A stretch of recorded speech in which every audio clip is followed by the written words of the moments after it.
베드로 후서의 강의고요. 저희 베드로 후서의 제목은 종말의 때를 사는 그리스도인들을 위한 책입니다. 여기 PPT에서 보여주는 이미지대로 양의 탈을 쓴 늑대, 거짓 선지자죠. 거짓 교사들. 말세에 아주 중요한 징조가 있어요.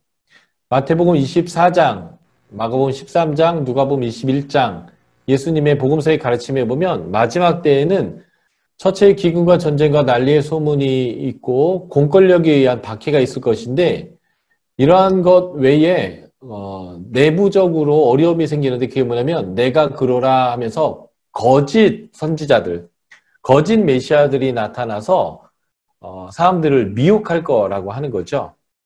그래서 고린도전서는 마지막 때에 기독교인들이 당하는 그러한 말세의 징조들인 고통에 대해서 얘기한다면, 베드로 후서는 그 말세의 징조 중에 하나인 거짓 메시아, 거짓 가르침을 가지고 사람들을 미혹하게 되는 그 내용들을 다루고 있다라고 보시면 되겠습니다. 자, BRI를 간단하게 해볼게요. 저자는 누구인가? 1장 1절에서 예수 그리스도의 종이며 사도인 시몬 베드로는 편지한다라고 하면서 본인의 이름을 직접적으로 언급하고 있고요. 1장 16에서 18절에 보면 변화산 사건을 자기가 직접 목격했다라고 하면서 자신의 그 일화를 통해서 하나님의 명확한 계시가 주어졌다라는 것들을 설명하는 베드로가 겪었던 이야기죠. 12사도 중에 몇 사람들만이 경험했던 그 변화산 사건을 자기가 직접 목격한 거라고 표현한 이런 것들이 베드로가 저자다라는 것을 보여주게 되고요. 언제 기록했는가?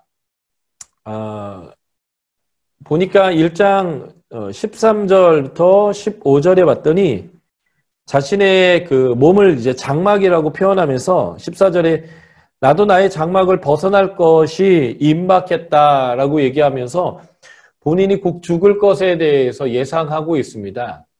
베드로는 AD 64에서 68년 사이에 네로의 박해가 있을 때에 전승에 하면 한 67년 정도의 십자가에 거꾸로 매달려 죽으셨다 이렇게 되어져 있는데, 이미 자신이 그렇게 죽기 직전이다라고 하는 것들을 좀 생각하는 시점인 것 같아요. 그래서 60년대 중후반의 상황일 것 같고요. 그리고 3장 1절을 봤더니 이 편지를 둘째 편지를 너에게 쓰노니 여기면서 이미 전서를 보냈고 지금 후서를 쓰고 있다라고 이렇게 표현하는 내용을 보니까 베드로가 죽기 직전인 그의 사역 말기 60년대 중후반 이 편지가 쓰여졌던 시기이다라고 볼 수 있고요. 그래서 베드로 전서를 보낸 후 순교하기 전에 로마에서 썼다라고 해서 AD 64에서 67년 사이인데 한 67년 어간이 되지 않을까라고 생각해집니다. 수신자는 3장 1절에서 내가 이제 이 둘째 편지를 너에게 보내노니 라고 했기 때문에 첫 번째 편지가 베드로 전서라고 한다면 베드로 전서의 수신자인 본도, 갑바도기아, 갈라디아, 비두니아, 아시아에 있는 그 첫 번째 편지를 받았던 그 사람들이 이 동일한 수신자가 될 거다라고 우리가 볼 수 있을 것 같습니다. 자, 역사적 배경을 한번 볼까요? 1장 16절 봤더니 예수 그리스도의 능력과 강림, 예수님의 재림이죠. 이 확실함을 꾸며낸 이야기라고 하는 자들이 있습니다.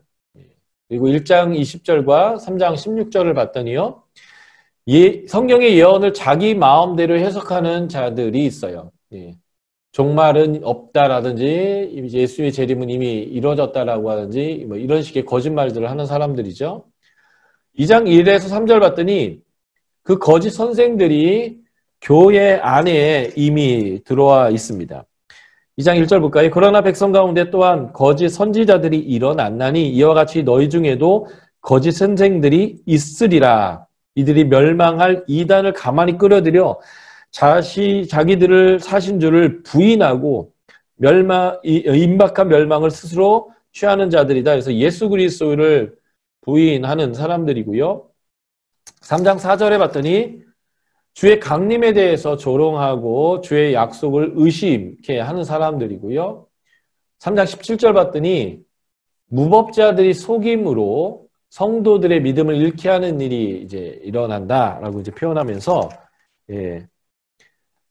거짓 메시아들 또 거짓 또 교사들 거짓으로 예언을 사사리 풀어서 자기 마음대로 푸는 이만희 같은 사람들이 지금 교회 공동체 안에 일어나고 있는 것이 배경이죠. 그러니까 지금 베드로 전서를 여러분들이 이미지화한다면 성전과 제사장 뭐 이런 걸와 이미지하시면 좋겠고, 후서는 거짓 교사, 특별히 예수 그리스도의 종말적 재림에 대해서 가짜 메시지를 전하고 있는 사람들. 그래서 제가 아까 첫 그림에 양의 탈을 쓴 늑대, 이것으로 이미지화시키면 이것이 베드로후서의 역사적 배경의 가장 중요한 내용이다라고 볼 수 있겠고요. 자, 베드로서의 중심 사상은요, 예수 그리스도를 알므로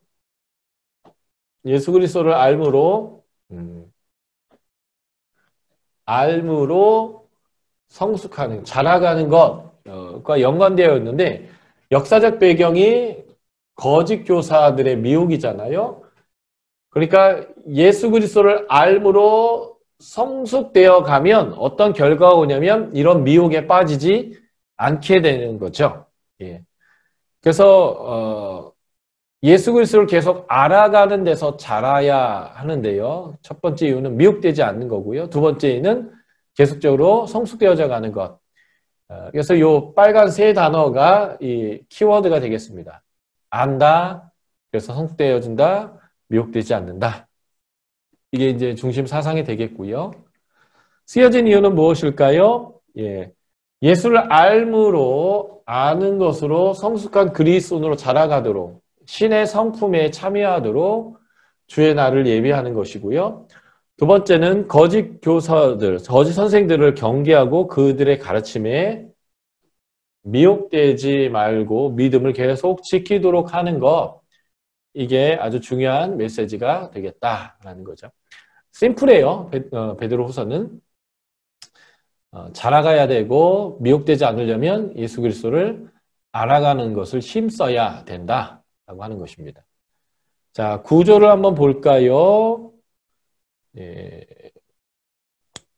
1장은요. 예수 그리스도를 알므로 믿음을 굳게 해라 라는 것이고요. 2장은 예수 그리스도를 알므로, 알미라는 게 중요한 단어일까요? 일종의 라임을 건 거예요. 수평 차트 안에. 알므로 거짓 선생들을 경계해라.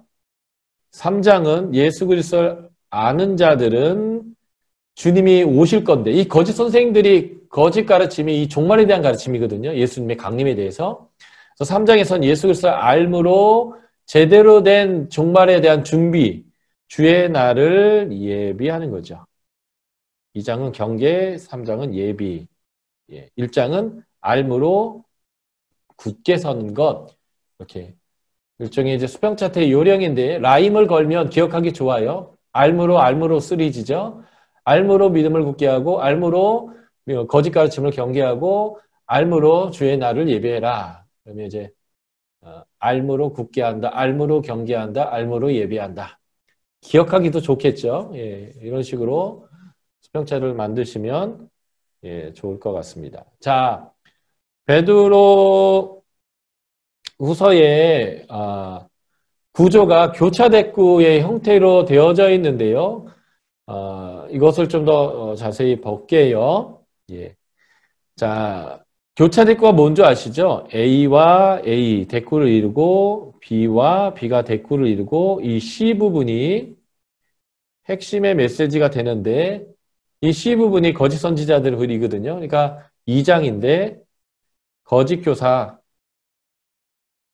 이게 이제 베드로 후서를 보여주는 가장 중요한 메시지가 되는데 한번 확대해서 보여드릴게요. A와 A가 어떻게 대꾸를 이루느냐?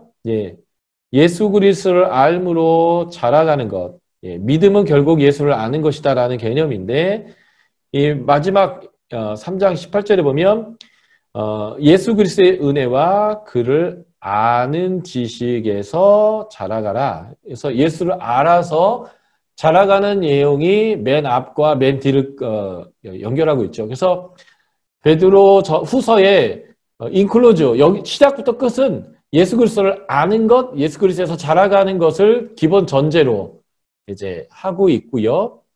그러면 알아야 될 내용이 무엇인지가 B 부분에서 보여지고 있거든요.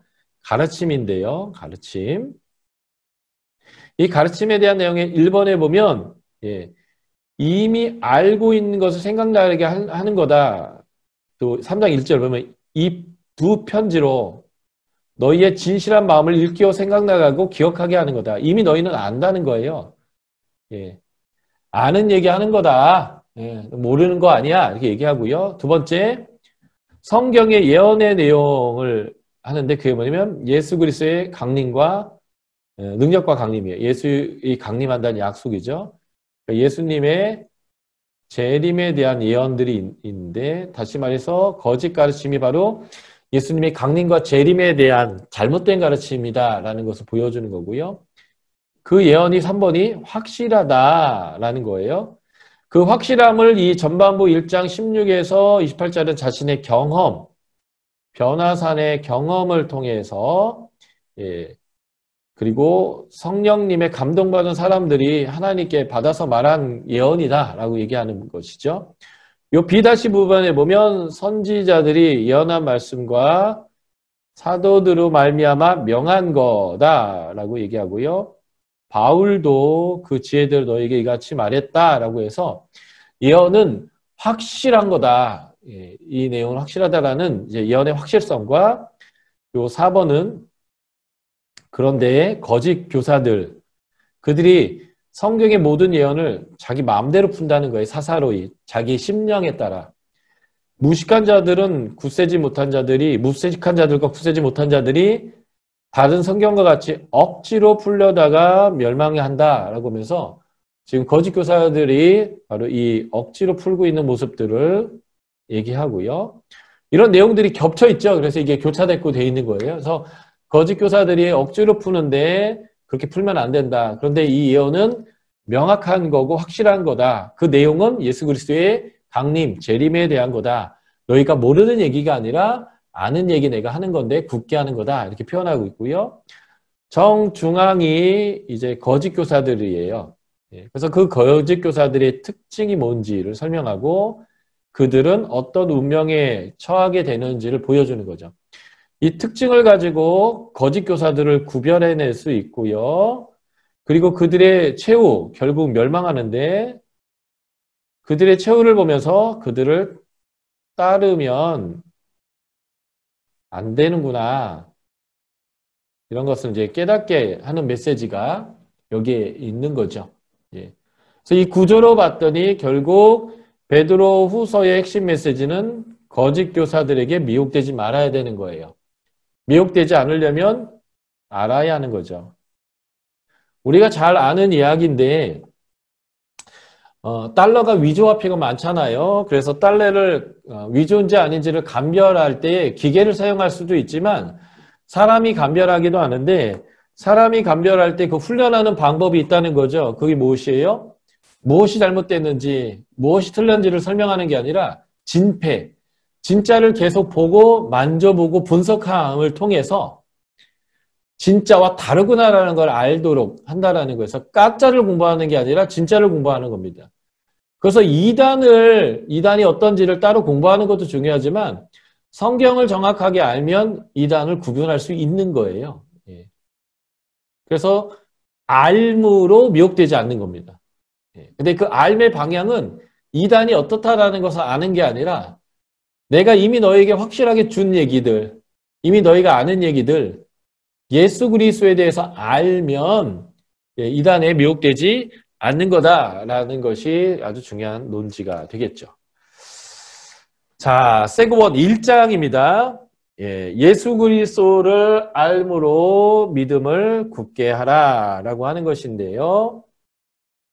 자, 보실까요? 자, 1장의 이 내용들을 제가 좀 그림으로 그려봤는데요. 1장 1절부터 11절까지를 이해하는 도표입니다. 그리스도를 아는 지식에서 아는 것이 자라감으로 가게 되는데, 예수를 알 수 있는 것은요, 예수 그리스도의 의, 그리고 보배롭고 지극히 큰 약속으로 인해서 이것이 가능한 겁니다. 다시 말해서 하나님의 언약이죠. 이 언약을 주시는 하나님의 긍휼, 사랑이 우리가 하나님을 알 수 있는 기반입니다. 이것을 힘입어서 우리가 보배로운 믿음을 갖는데, 믿음은 알미예요. 믿음의 다른 단어는 알미죠. 그러니까 믿음이 좋다라는 말은 무슨 말일까요? 하나님을 잘한다, 예수님을 잘한다, 이런 개념이 되는 거예요. 그래서 이 알림이 더 풍성해져야 되는데, 그러기 위해서는 믿음에다가 하나님의 성품들이 플러스 되어야 합니다. 제가 처음 창세기를 설명하면서 우리가 하나님의 형상이다라고 하는 의미를 4가지로 설명하는데요. 첫 번째가 뭐예요? 하나님의 성품을 가졌다. 두 번째가 하나님의 자녀다. 세 번째가 주권적 청직이다. 이것이 성령으로서 가능하죠. 성령의 사람인데요. 바로 이 첫 번째 성품이요. 하나님의 형상을 닮아가는 이 성품을 갖는 게 바로 믿음이 자라는 거죠. 하나님을 아는 거예요. 안다라는 것은 지식으로 아는 게 아니라 그를 닮아가는 것이기 때문에, 그래서 이 믿음, 알 위에다가 플러스 하나님의 성품들이 우리 안에 더해져 갈 때에 이것을 하나님을 알아간다, 믿음이 자란다, 이렇게 되어지는 거죠. 그래서 출발점은 하나님의 언약의 긍휼의 사랑으로 인해서 예수 그리스도의 의로움과 큰 약속 때문에 시작되어지지만, 그래서 알아졌던 이 알은 이제 점점 더 더해져 가는 거예요. 그래서 사랑, 형제, 우애, 경건, 인내, 절제, 지식, 덕, 일종의 이것을 갈라디아에서는 성령의 열매와 연관되어지는 하나님의 성품들인데, 이것이 더해지게 되면 어떤 아웃풋, 결과가 나오게 되냐면 예수님을 아는 일에 이제 더 게으르지 않게 되고요. 열매를 맺게 되고요. 언제든지 실족하지 않게 되고요. 예수 그리스도의 영원한 나라에 넉넉히 들어가게 되는 이런 결과를 맺게 된다라는 거죠. 이게 이제 아주 중요한 도표가 되겠고요. 그래서 여기서 베드로후서 1장 7절 한번 볼까요? 이런 성품들을 더하라 이렇게 되어 있습니다. 더하라라고 하는 에피코네게오라고 하는 이 헬라어는요. 에피코네게오라는 이 단어의 뜻은 합창대를 지휘하다, 뭐 이런 단어인데요. 합창도에는 소프라노만 있지 않죠. 소프라노, 알토, 테너, 베이스 있어요. 근데 어떤 때는 이제 시작은 소프라노로 시작하죠. 그러다가 알토나가 싹 들어오면서 이중화음이 되고, 그다음에 테너와 베이스가 딱 들어오면서 사중화음이 되고, 처음에는 피아노로 시작을 해서 소리가 얹혀졌다면 그 뒤에 관악기도 들어오고 현악기도 들어오고 타악기도 들어오면서 점점 이렇게 들어와주면서 풍성한 음악의 아름다움을 만들어내는 것처럼, 믿음이라는 소프라노 위에 이제 사랑이라는 알토, 그리고 형제우애라는 테너, 경건이라고 하는 베이스, 거기에다가 이제 목소리만이 아니라 이제 악기가 들어오기 시작해요. 인내라고 하는 피아노, 절제라고 하는 현악기, 지식이라고 하는 관악기, 그리고 덕이라고 하는 타악기, 뭐 이런 것들이 들어오면서 어마어마하게 멋있는 합창이 이루어지는 것처럼, 더하라는 말은 그렇게 조화를 이뤄라, 이런 의미가 된다는 것입니다. 그래서 우리가 하나님 앞에서 자라가야 돼요. 마치 합창을 연주하듯이. 그래서 그 합창의 아주 중요한 특징은 그거죠. 예. 다른 사람의 소리를 들어야 한다는 거예요. 본인이 노래를 어마어마하게 잘해도 혼자만 잘하면 합창이 안 되잖아요. 그래서 자신의 소리를 줄여야 합니다. 자신의 소리가 튀지 않도록 다른 소리와 조화를 이루도록 거기에다 살포시 얹어야 돼요. 혼자 이렇게 툭 튀어나오면 합창이 되지 않아요. 그래서 모두가 뛰어나면 합창이 안 됩니다. 그래서 모두가 조화를 이루어야 돼서요. 그래서 음량도 조절해야 되고 음색도 조절해야 되고 다른 사람들의 것을 들으면서 그 속도도 같이 박자도 잘 맞춰야 되는 거죠. 이렇게 다듬어져 갈 때에 아름다운 음악이 되는 것인데 그것처럼 서로가 하나님 앞에서 연합되어질 수 있도록 믿음 위에 계속 우리의 하나님의 성품들을 맞추어가는 것, 이게 구원을 이루어가는 과정이다라는 것입니다. 그러니까 구원을 뭐 예수 믿고 천국 간다, 뭐 이 정도로만 끝내버리면 도저히 이거와 맞지 않는 생각들인 거죠. 예. 하나님 앞에서 계속 그렇게 자라가야 합니다. 자, 세그2를 볼까요? 2장입니다. 예수를 알므로 거짓 선지자를 경계하라 라고 하는 것이죠. 예. 거짓 선지자들을 경계해야 됩니다. 이 거짓 선지자들은 마치 처음 보기에는 양과 같지만 그 뒷면에 보면 늑대가 있어요. 거짓말쟁이들이 있죠. 예. 그래서 이들을 분별해내지 못하면 늑대에게 잡혀먹을 수 있습니다. 어렸을 때 제가 저희 딸에게 많이 들려준 그 동화 중에 하나가 그거거든요. 엄마 양이 그 장 보러 갔는데 애기 양들 있는 곳에 늑대가 와가지고 네 엄마다 이렇게 하는데 목소리가 아니에요. 뭐 이러고요. 또 애들이 손을 내보세요 했더니 손이 막 이게 시커먼 거죠. 그래서 거기다 밀가루를 이렇게 해가지고 늑대가 이렇게 넣거나 막 이렇게 해가지고 결국 문을 열게 해서 양을 잡아먹은 이런 얘기들을 제가 우리 딸한테 참 많이 들려줬던 것 같은데요. 분별하지 못하면 먹히는 거죠. 예. 자, 그래서 거짓 선지자들이 어떤 사람들인지를 분별해야 되는데요. 자, 거짓 선지자들의 가르침의 내용이 뭐냐 봤더니요. 예. 멸망할 이단을 가만히 끌어들인다는 거예요. 예. 그리고 주를 부인하고요. 예. 그래서 주를 부인하기 때문에 임박한 멸망을 스스로 자취하는 자들이다라는 거예요. 예. 가만히 들어온다. 이게 그들의 특징 1번이에요. 그리고 그들은 왜 이단이냐면 거짓이냐면 주님을 부인한다라는 것. 그리고 요 세 번째가 그들의 특징 3번째인데요. 거짓 선지자는 무엇으로 안냐? 마태복음 7장에서 뭐로 얘기해요? 그의 열매로 안다라고 말씀드렸었죠. 예. 그래서 그들의 삶이 보니까 호색, 방탕한 삶을 살고요. 그리고 그 열매 중에 하나가 뭐예요? 그들의 사역의 목적이 이득을 얻기 위한 거예요. 예. 탐심이 가득해서 지어낸 말, 거짓말이죠. 거짓말로 이득을 취하려고 합니다. 예. 이게 그들의 열매예요. 예. 그래서 그들의 메시지와 그들의 삶을 통해서 그들이 참이 아니고 잘못됐다라고 하는 것을 구분할 수 있고요.